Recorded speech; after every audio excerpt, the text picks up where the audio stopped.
السلام علیکم ورحمۃ اللہ وبرکاتہ۔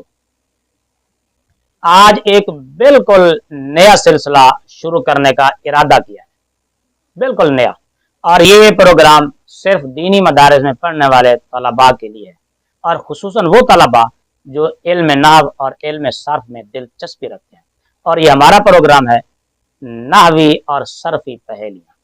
پہیلی یا بجھارت ڈالنا نہ صرف سامع کے ذہن کو جلا بخشتا ہے بلکہ اس کو جستجو اور گہرائی کے ساتھ غور و فکر کی دعوت بھی دیتا ہے۔ اور پہیلیاں ڈالنے کا رواج زمانہ قدیم سے چلا آ رہا ہے۔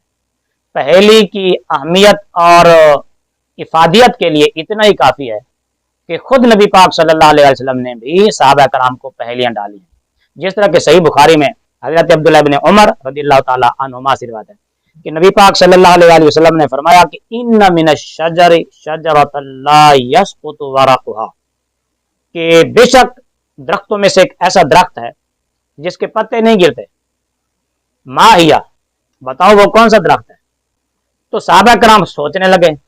کسی کا ذہن جنگلی درختوں کی طرف گیا، دیہاتی درختوں کی طرف گیا، کسی کا ذہن کسی درخت کی طرف گیا، کسی کا ذہن کسی درخت کی طرف گیا۔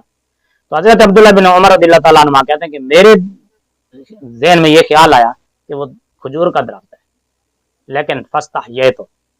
لیکن میں شرم و حیا کی وجہ سے نہ بولا، خاموش رہا۔ تو جب کسی کو بھی جواب نہ آیا تو انہوں نے عرض کیا یا رسول اللہ صلی اللہ علیہ وسلم حدثنا ما ہی، آپ ہی ارشاد فرما دے کہ وہ کون سا درخت ہے۔ تو آپ صلی اللہ علیہ وسلم نے فرمایا کہ وہ کھجور کا درخت ہے۔ تو اس حدیث پاک سے یہ بات واضح ہوتی ہے کہ کسی کی ذہنی آزمائش کے لیے، ذہنی مشق کے لیے، غور و فکر کی دعوت دینے کے لیے پہیلی ڈالنا نہ صرف جائز ہے بلکہ سنت رسول ہے، بشرطے کہ اس کو ذلیل کرنا مقصد نہ ہو، لاجواب کرنا مقصد نہ ہو، اس کو جاہل ثابت کرنا مقصد نہ ہو، اور اپنا علمی رعب اور علمی دھاک بھی بٹھانا مقصد نہ ہو۔ صرف ذہنی آزمائش کے لیے پہیلی ڈالنا جائز ہے۔ تو اسی کے پیش نظر ارادہ کیا کہ خصوصاً دینی مدارس کے طلباء کرام کے لیے کچھ پہیلیوں کا سلسلہ چلاتے ہیں۔ تو آج کی ہماری پہیلی ہے کہ وہ کون سا کلام ہے جس میں نہ مسند ہوتا ہے نہ مسند الیہ ہوتا ہے۔ حالانکہ کلام کے لیے ضروری ہے مسند اور مسند الیہ کا ہونا، جس طرح کہ آپ ہدایت النحو وغیرہ میں پڑھ چکے کہ لا بد للکلام منہما، کہ کلام کے لیے مسند الیہ کا ہونا ضروری ہے۔